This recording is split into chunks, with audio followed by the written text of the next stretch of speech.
hugely interesting topic to start us with this afternoon in Brexit and protecting people's interests.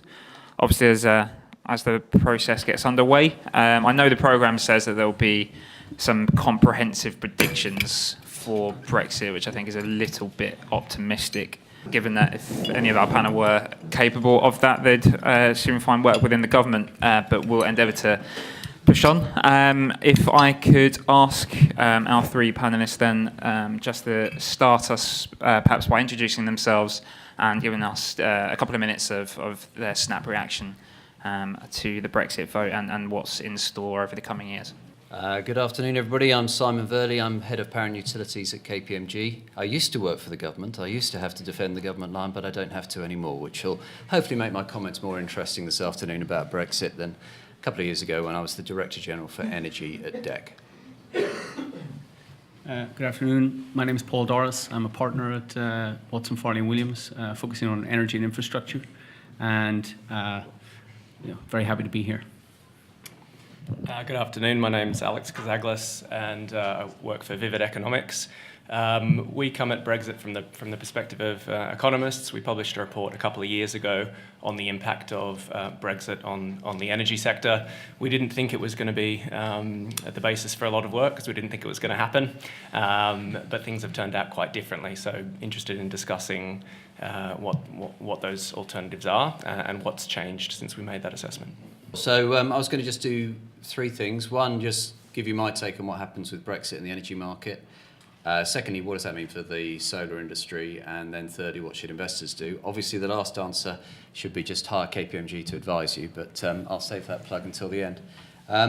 So what's going to happen on Brexit in the energy market? If the Conservatives are re-elected on the 8th of June, my take is that we're not only out of the single market, we're formally out of the internal energy market, i.e. the rules that mean you've got harmonised gas and electricity trading with Europe. Ministers have been very clear they now want to negotiate back in as much access as possible to that arrangement, which I was involved in helping negotiate over many years in various Energy Council meetings and various European directives. But it does mean there's going to be a long transition because there's absolutely no way that new free trade agreement will be in place by March 2019.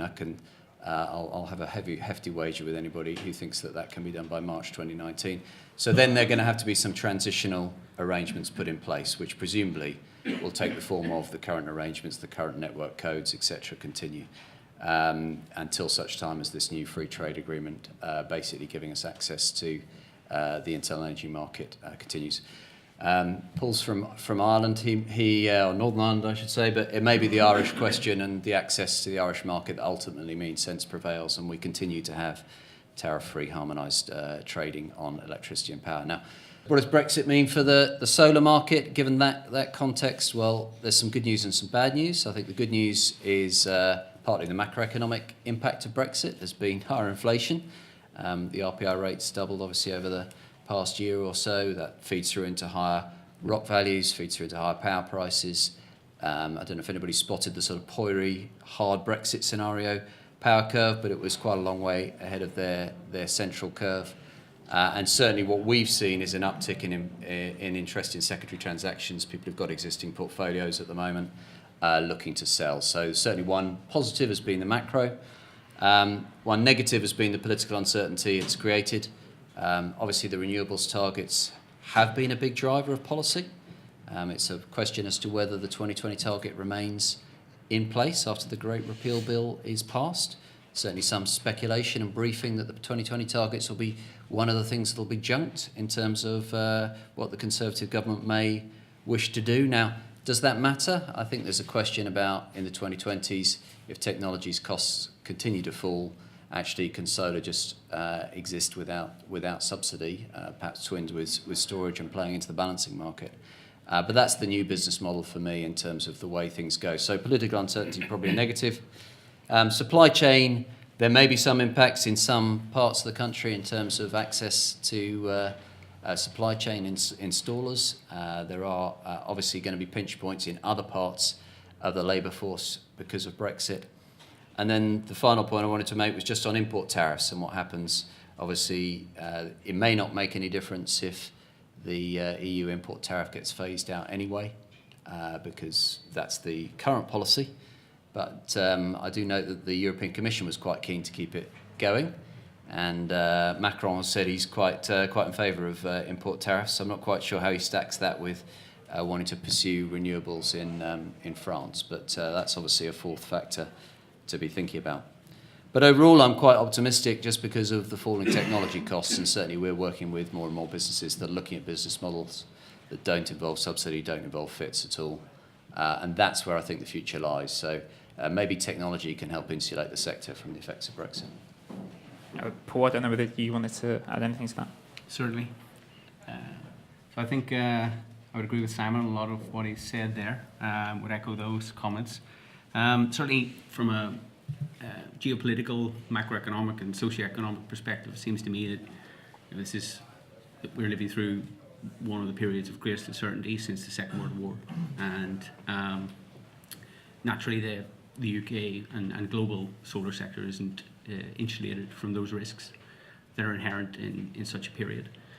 And if we look at the UK solar market, obviously there's been a double whammy lately of the regulatory changes coupled with the vote last June, and that's led to a period of turbulence, great uncertainty, and for many at the moment it's a bit of a holding period.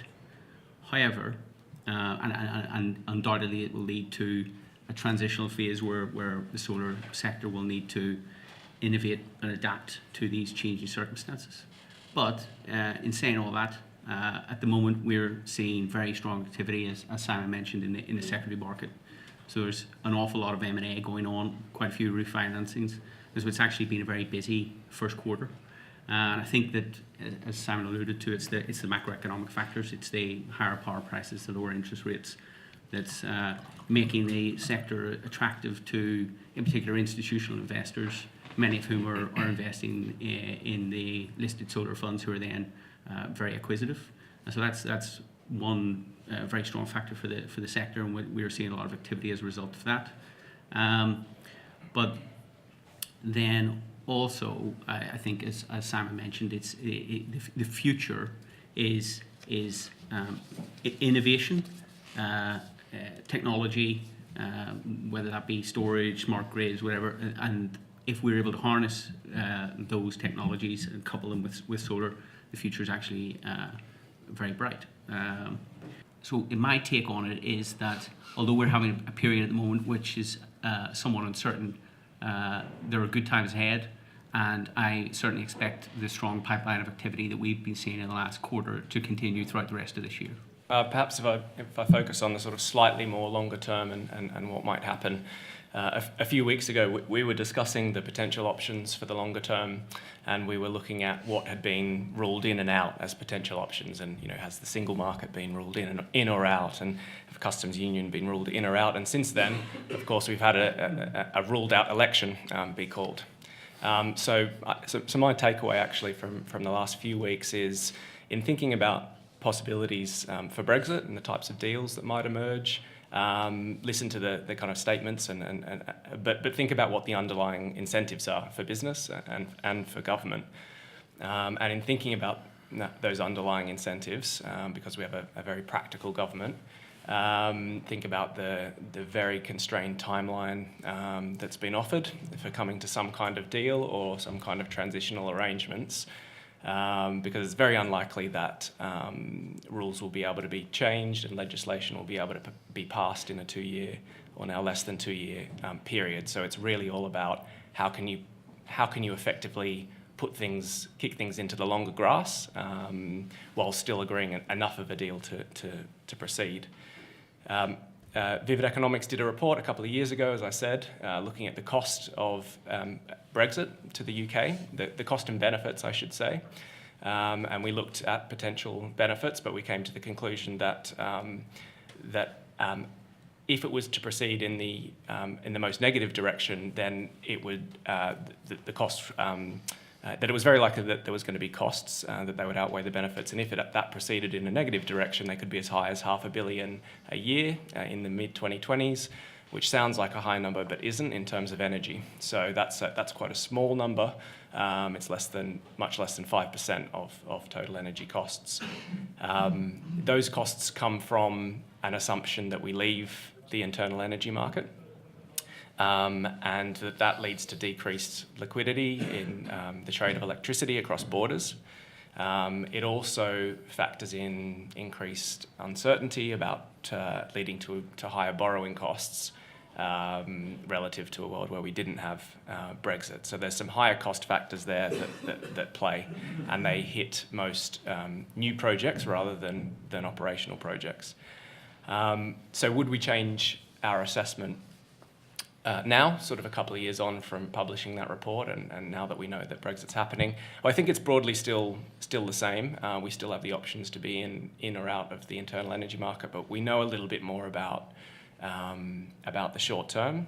We know that the currency effects. We know the cost of borrowing effects, and we know that the cost of imported energy is likely to go up.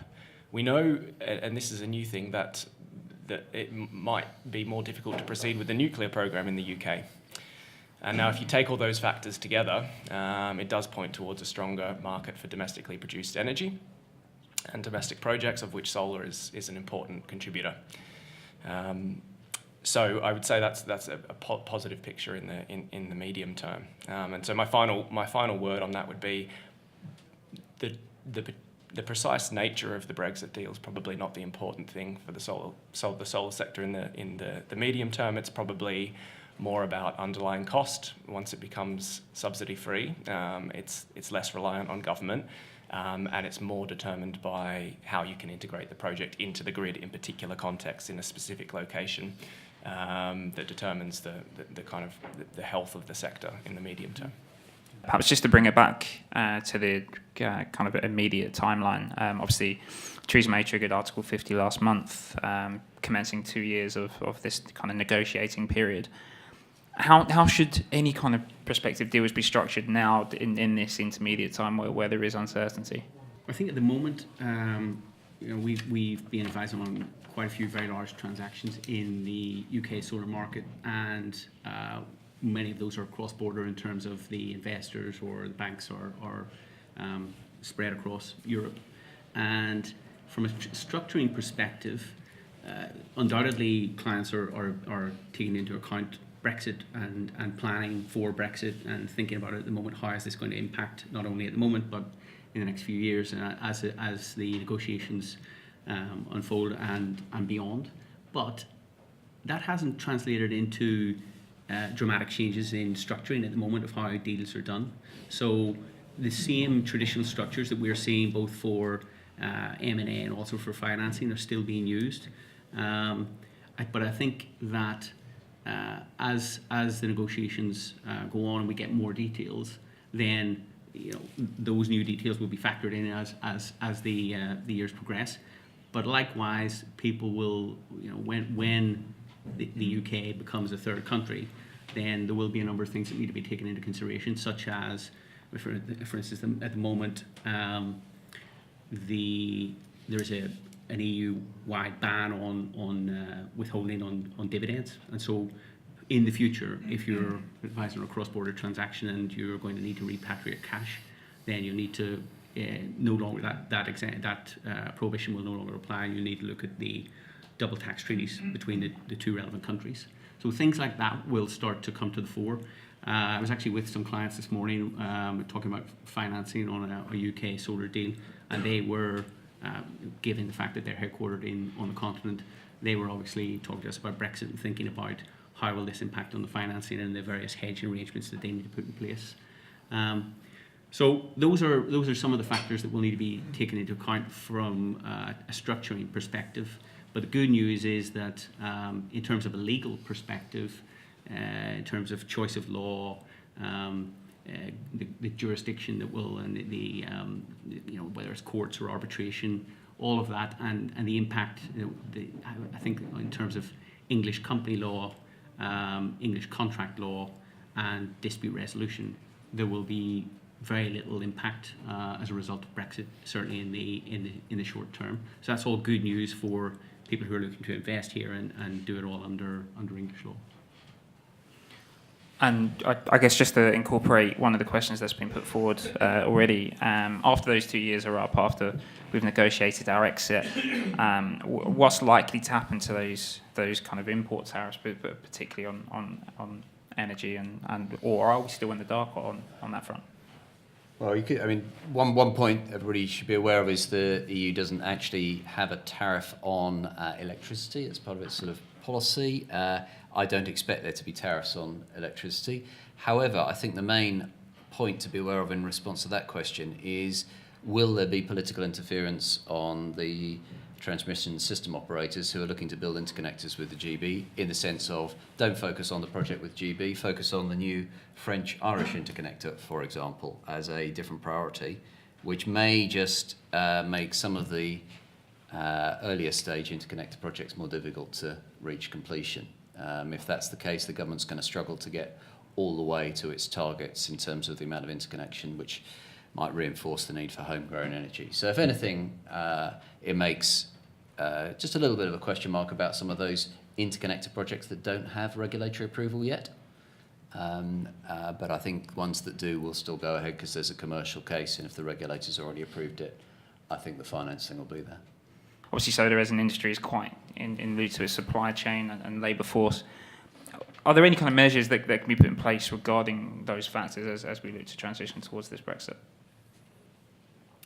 I think that people in particular, if you've got a cross-border portfolio, at the moment really it would be advisable to undertake a Brexit audit, if you like, and just look at your existing contracts, the trading relationships, so your supply contracts, the regulatory position, and also your labour force, and just analyse all of that. It's really got to be a quick case of reviewing and analysing all of that through the prism of Brexit, and then coming up with a plan as to how you want to deal with that over the next few years, and constantly monitoring that plan and reevaluating it against, as new information emerges. In terms of the labour force, one would hope that a deal will be struck quite soon once the negotiations begin in earnest. But apart from that, I think really it's a question of looking at the workforce, supporting the workforce, and obviously ensuring that as over the next couple of years the companies continue to comply with the EU law. We've got various pieces of legislation you need to comply with, like 2B, obligations to inform and consult with employees, and then we've got the data protection regulations coming in new next year. All of this will, whilst we remain a member, the companies here will need to continue to comply with those.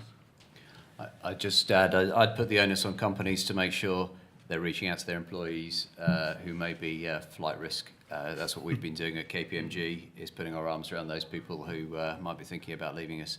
I'd do that rather than wait for the settlement, because frankly I think the settlement's going to take a very long time. I think they're going to be rowing about the money for an awful long time before they actually start talking about the substantive issues. And I think so far the Prime Minister has shown that she'd prefer to keep the status of EU nationals as one of the bargaining chips in this debate. So I'm afraid I'm a little bit more of the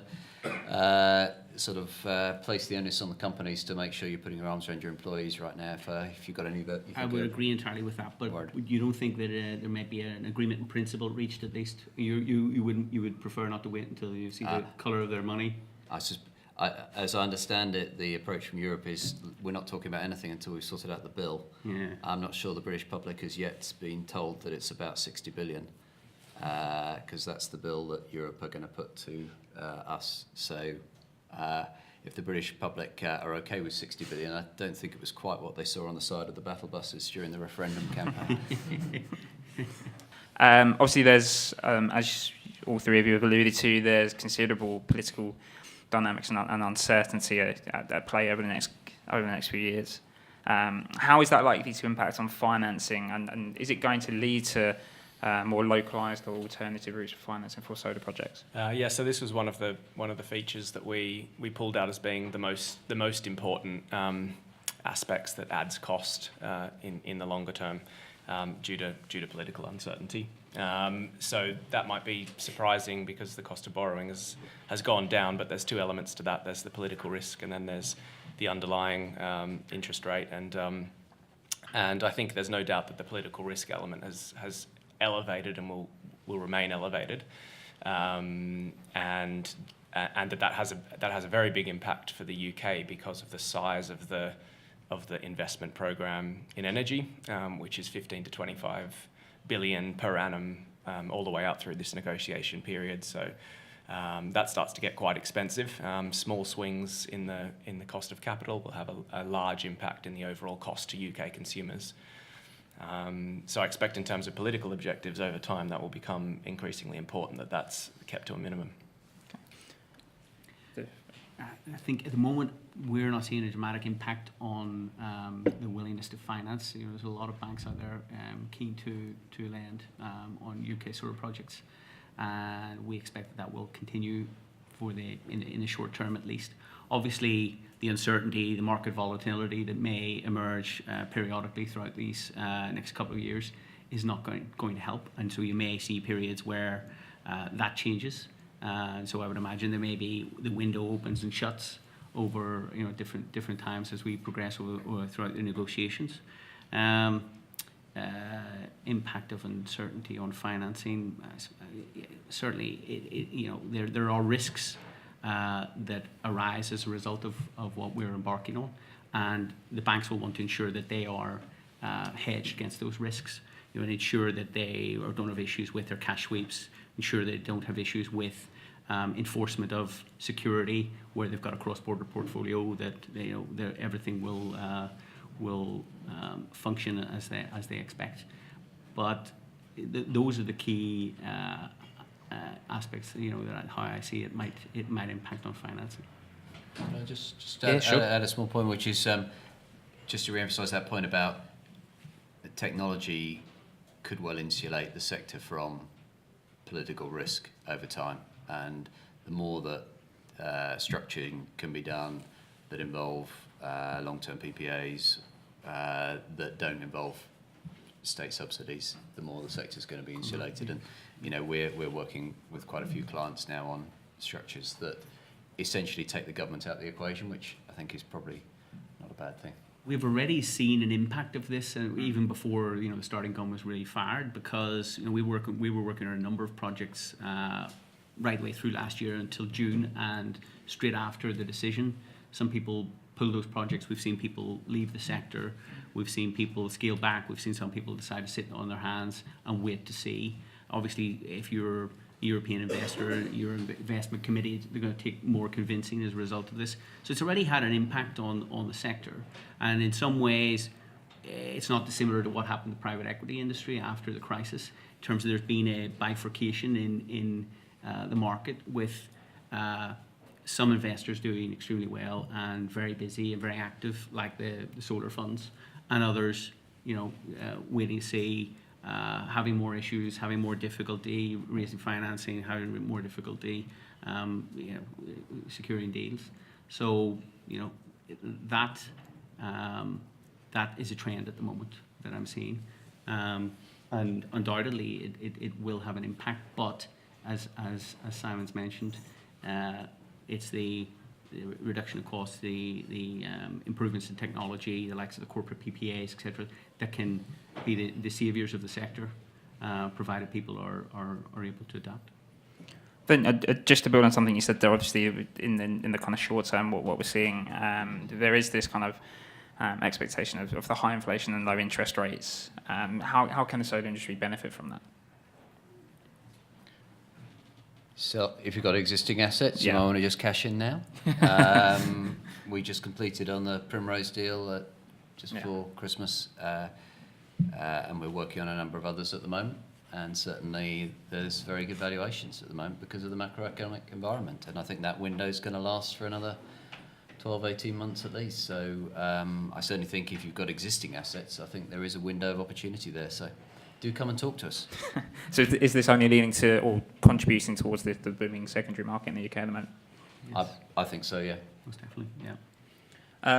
We'll leave that poll on the board for another couple of minutes. we've spoken quite a lot today about cross-border portfolios. Are there any areas in which owners with these portfolios, are they going to be exposed to anything in a post-Brexit landscape? One interesting change as a result of Brexit is that going forward in the area of antitrust and competition, you're going to find that transactions, if they hit the certain thresholds, are going to possibly come within the competence both of the EU and the UK. And so you end up with a situation where the transaction is being reviewed in parallel, so basically parallel investigations. And the big downside of that is, apart from the fact that you're having to go through two processes simultaneously, there will also be higher cost, and it'll be a longer time frame to get the deals over the line. So that's one negative that will flow from it, definitely. I think there's also just the question about hedging strategies on your foreign exchange. And if there's no deal in March 2019, I think the pound will probably take another hit. So we're seeing the pound jump up and down depending on political developments at the moment. I think that's another aspect that needs to be factored in. The most recent poll, do you think there will be a positive impact on the solar market after Brexit? It's fairly concrete there that the audience believes there will be. It ties in with a lot of what you three have already said this afternoon then. So if we could go back, I don't know if any of the audience has any questions at all. So we have had quite a few come through. So Brexit possibly stands to have an impact on whether you think Hinkley will get built. If I take that together with the one after it about imported electricity, because I think they both have a potentially a similar impact. So it doesn't take much to delay Hinkley further. So that could well happen. But I think the Euratom element that's come into this so early was a little bit unexpected, and is a game changer for the nuclear program, the very ambitious nuclear program that the UK had envisaged. I'm not saying that means it won't happen. I'm just saying that it's material. Now, with that taken together with the higher cost of imported electricity, it's worth appreciating how important both of those things are to the UK energy system. They're rare sources of low carbon and firm power for the UK energy system, which needs to keep lights on during dark, cold, windless periods in the middle of winter. So with those two sources being slightly more constrained, it does open up a big gap in terms of meeting the energy demands of the UK, and solar is one of the things that could come into that gap, at least as part of the solution. Notwithstanding that it also doesn't provide energy during those dark periods, but as part of the solution, it becomes more important. I think there's scope for up to 60 gigawatts of solar in the UK in some of these scenarios when we've modelled constraints on imported energy and nuclear. The market can be much larger than it is at the moment. I could just add to that, people should just take note of the fact that for the first time the government's own projections on energy are showing renewables share of generation continuing to grow in the 2020s without subsidy.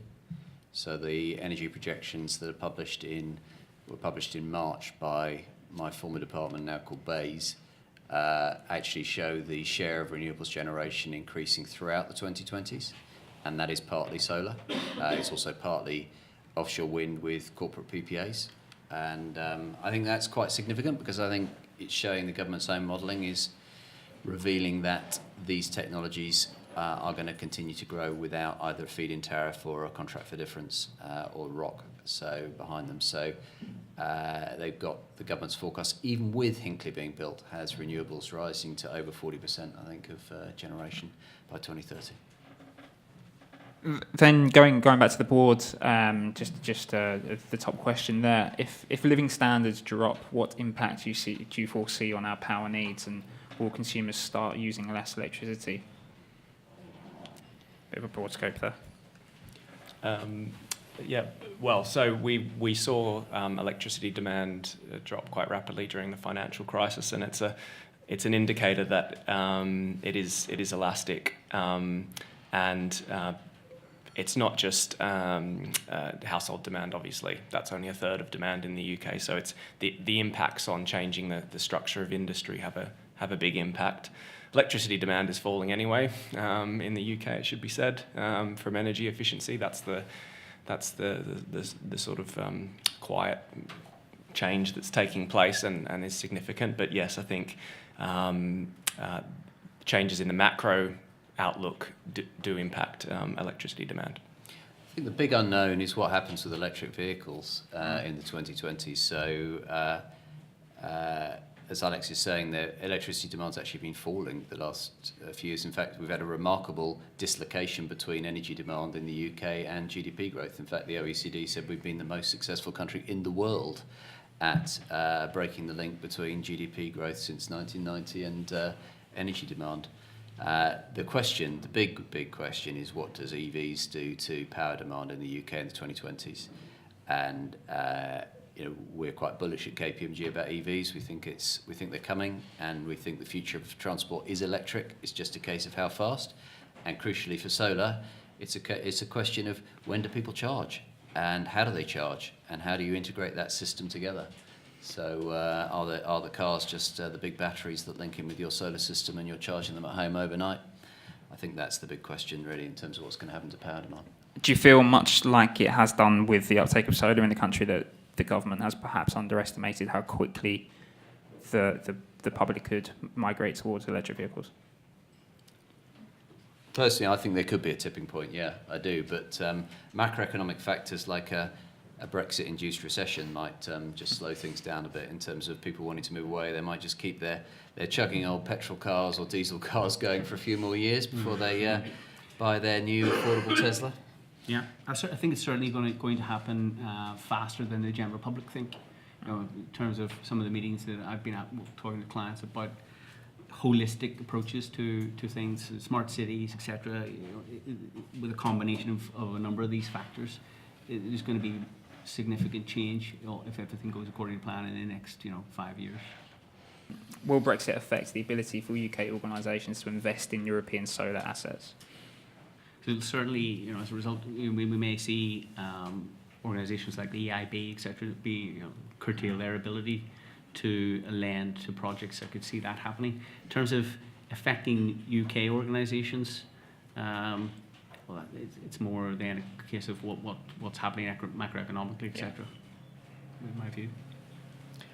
Green Investment Bank's the other interesting one, isn't it? Under new ownership as of last week. Be interesting to see where their interest goes with their new shareholding. It's £3 billion over the next 3 years to invest.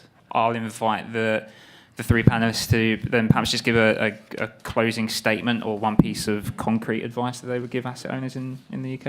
If you've got existing assets, sell now and get KPMG to advise you on how to maximise your value. If you've got new build, don't rely on government subsidy. Just work out a business model that doesn't involve government subsidy, because that's the direction. And again, we can help you. I would agree that's the direction of travel. You'd agree with hiring KPMG? By all means, yes, we work with you frequently. No, I would agree that that's the direction of travel, but I would urge people to review their portfolios and analyse, where are any problems likely to arise, and seek advice. Yeah, and I think on a similar theme, just because it's complicated, don't not think about it. I think a lot of businesses think there's too many possibilities from Brexit. It's always wise to set out the different scenarios and to think through the impacts in each of those cases. That's a more educated way of stepping through the problem, and then to track when you're on one path as opposed to when you might be coming out on a different path. In terms of what to watch over the next few years, it would be the underlying cost of solar, because I think the subsidy-free breakthrough point is important, and also to keep thinking about the the tight time frame for reaching a negotiation and how that is affecting people's hands in the negotiation. Thank you very much, Alex, Simon, and Paul.